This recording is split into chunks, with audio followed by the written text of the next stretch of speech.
So ayan mga kabilder, ay ating titingnan ang carburetor na ito kasi itong motor natin, ito si Digger, ay ayaw tumigil ang overflow.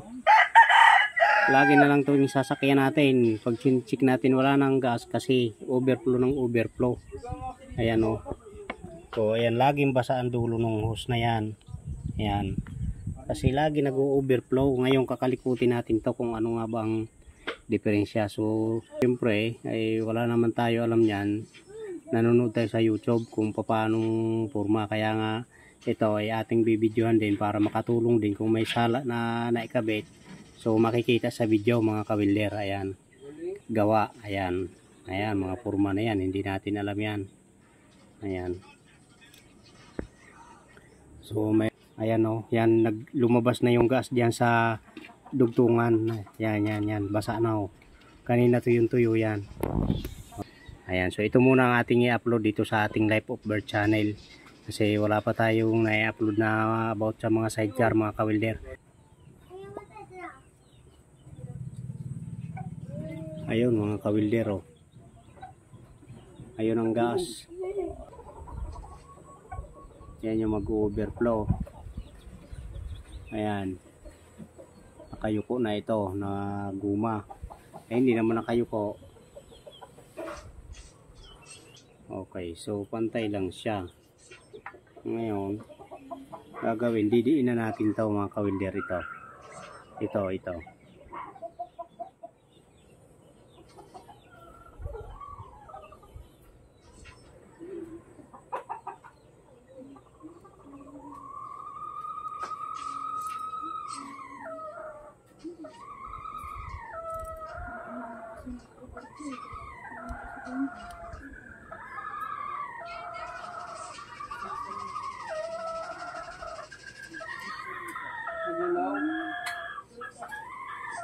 Ayan, medyo nakatingala na to mga kawilder.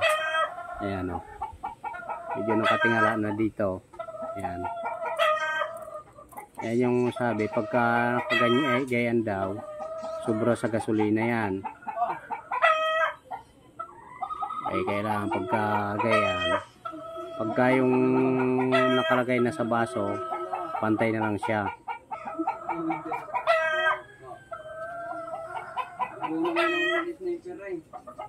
Ngayon, madilim nga lang ang video mga kawilder. Ayan, medyo nakaangat na siya sa side. Ayan o. Sana ito'y maayos.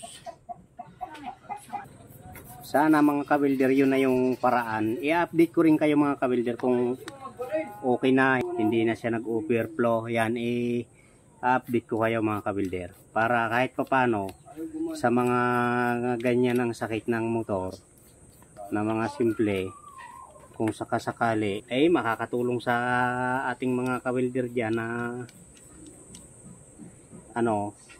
nag-overflow ang kanilang motor. Dumi.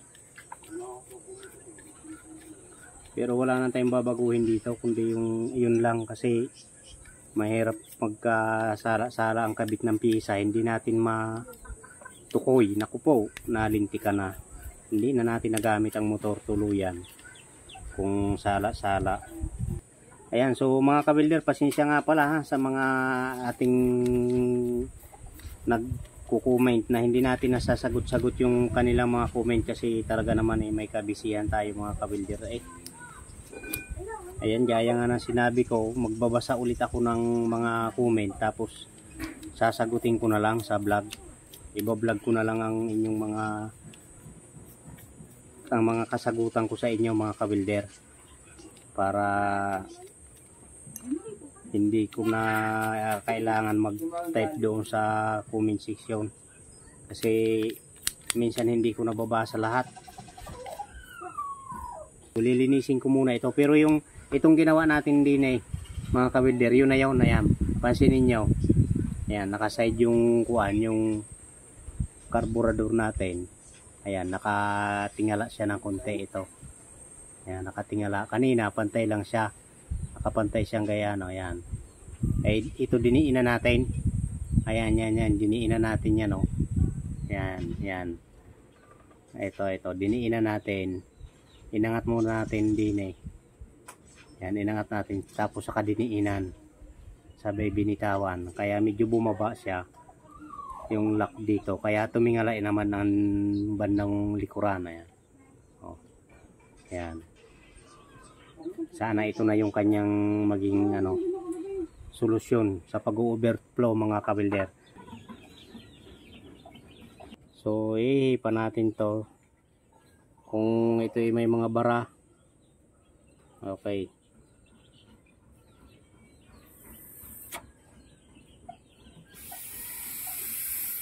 Ayan, nalabas yung hangin. Nalabas yung hangin dito. Lumabas.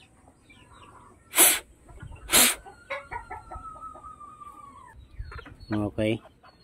Ibabalik na natin yung baso mga kawilder. So mayroon naman tayo tanda nito kung saan magtatapat yung ating ginuhitan kanina.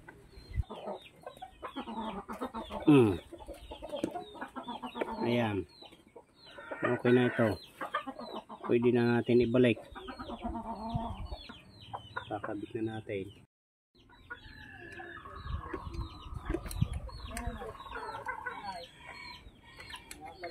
Wow. So tinanggalan pala natin ang gas to mga kawilder kasi diretso dito ang tagas simula dun sa tangke papunta rito diretso, hindi masirahan kanina. Kaya ang ginawa natin, tinanggalan ko muna ang gas. Ayan.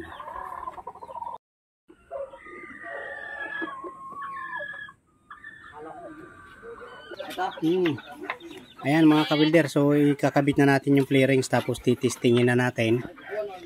Ito, sarado yan. So iuuna natin yan, antimano, bago lagyan natin ng gasolina doon.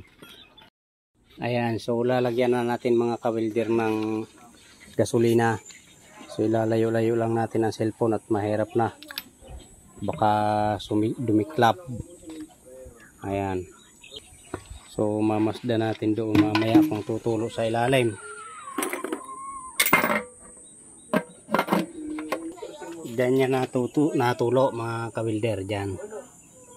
Ayan, bukas na yung gripo niya. Ayan, so bibilang tayo ng mga 10 minutes to 20. Paanda rin din natin kung talagang siya, hindi na siya mag-overflow. Sana hindi na siya mag-overflow. Ayan na mga kabilder, so halos 30 minutes na mahigit. So wala pang tulo. Ayan, na-under yung makina natin. Ayan, okay na mga kabilder, nagawan din natin ang paraan. Kulang lang pala yung sa linis. In-adjust. Ayan.